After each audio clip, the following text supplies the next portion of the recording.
madaxweyne farmaajo oo kulan isugu yeeray xubnihii nabadii nolol sheekh shariif sheekh axmed oo ku biiray iyo qorshe loo degay xasan shacabka muqdisho oo u diyaargaroobay ka qaybgalka munaasabada shaacinta xisbiga dadweynaha ee nabadii nolol iyo mas-uuliyiin waaweyn oo kasoo qaybgalay munaasabad aan weligeed horey loo arkin oo dalka ka dhacday iyo xiisad aloosan sheekh shariif oo qaatay go-aan qaraar iyo isbahaysi bilowday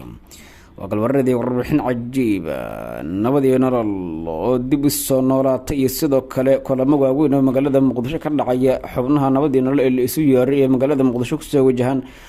oo rag saameyn ku leh siyaasadda soomaaliya oo uu ka mid yahay Faad Yaasin ayaan xog idinkaga haynaa shargaray oo ku faafiya dunida meel walba ka toor muuqaalka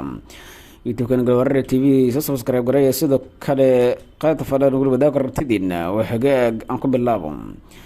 madaxweyne maxamed cabdullaahi farmaajo ayaa isugu yeeray markaasi mas-uuliyiinta ugu sarreeya ee baarlamaanka ee xubnaha nabadii nolol iyadoo markaasi lagu wargeliyay inay kasoo qayb galaan kulan magaalada muqdisho lagu qabanayo oo markaasi qayb ka noqon doona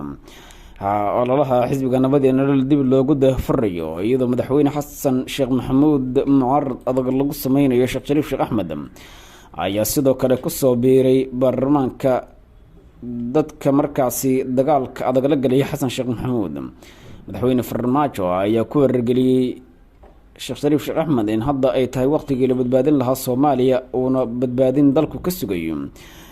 labada mas-uul ee markaasi dowladda federaalka soomaaliya soo maamulay ee hadda joogtan ay iyaga yihiin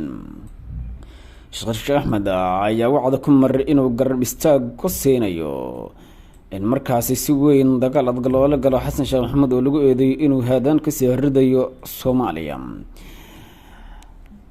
ololaha ka bilowday magaalada muqdisho ee xisbiga nabadii nolol dib loogu daafurayo ayaa sidoo kale ah mid si weyn saameyn u yeelan doona jamaahiirta nabadii nolol ee kusoo wajahan magaalada muqdisho ee lagu wado inay ka qayb galaan kulan weynahan la iclaamiyey ayaa waxaa ka mid a markaasi Faad Yaasin xaaji daahir oo magaalada muqdisho kusoo wajahan maalmaha soo aadan iyadoo markaasi lagu wado in kulankaasi magaalada muqdisho ka dhici doono oo noqon doono mid si weyn dagaal adag loogula geli doono markaasi xasan sheekh maxamuud oo hadda isagu ah ninka markaasi sida weyn dagaalka ku wajahaya maadaama la sheegay inuu bahdilay dowladnimadii soomaaliya nidaamkii lasoo asaasayay sanadihii lasoo dhaafana uu haadaan kasii toorayo madaxweyne maxamed cabdullaahi farmaajo oo farin u daray qaar ka mid a jamaahiirta nabadii nolol ayaa ku wargeliyey in loo baahan yahay in si degdega ay dalka u yimaadaan kana soo qayb galaan kulanka la doonayo in markaasi lagu qabto magaalada muqdisho ee lagu daafurayo sharweynaha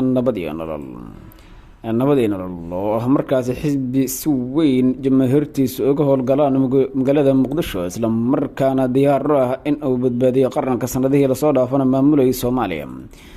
ayaa markaasi hadda u diyaar garoobaya in shacabka soomaaliyeed ay kala qayb galaan kulanka markaasi xisbigan lagu daafurayo iyadoo arrintan ay noqon doonto mid markaasi soomaaliya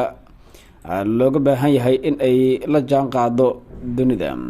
xasan sheekh maxamuud iyo kooxdiisa ayaa lagu eedeeyay inay si weyn u majaxaabiyeen howlihii lasoo aasay sanadihii lasoo dhaafay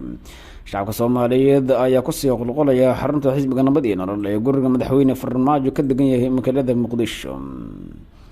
shagaray xogahan qaybta fadlan ugu wadaag rabtidiina tan iyo kulanti dambana nabadgelyo.